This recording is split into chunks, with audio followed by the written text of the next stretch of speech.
was a mix of cheers and jeers as the U.S. Supreme Court's decision came down yesterday morning. One of those who were not too pleased is sitting right next to me here, Dr. Marcy Zwelling, who represents a group of physicians that have been and continues to be against the president's health care plan, which is now law. Thank you for being here so early in the morning. My pleasure. Right off the bat, let's talk about why is this not a good thing for physicians, especially here in the state of California? Well, it's not a good thing for physicians or for patients. You know, one of the things that the president promised was that patients would be able to stick with their physicians. And quite frankly, that's not true. Well, he reiterated that yesterday. I know, but he's wrong. He's absolutely wrong. In fact, right here in Los Angeles, we have a horrible tragedy about ready to come on us when the Medi-Medis, those are the dual eligibles, the absolutely most vulnerable in our population, will be forced to leave their physicians to go, we're not sure into what plan.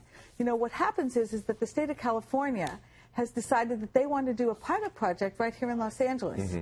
And those patients, again, the most vulnerable, will be subject to not choosing their doctor, but for someone else to choose where they're going to go for their health care, even if they are currently in the care of a physician that takes good care of them. This is even affecting patients in our DHS system, in our county systems.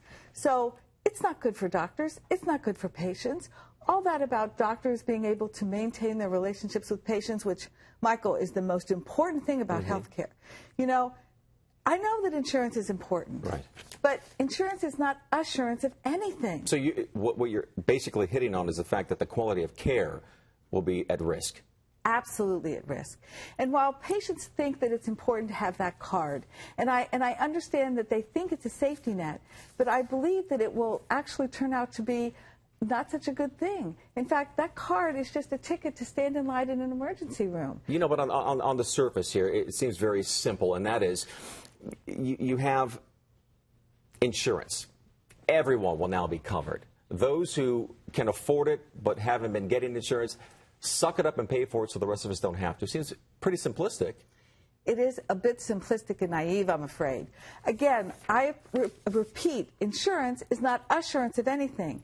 Okay. You need a doctor to be your advocate. Having insurance can sometimes dictate where you go for care. Mm-hmm. It may not be the best place. It doesn't necessarily dictate that you get what you need. It's what the insurance company or the government wants to give you.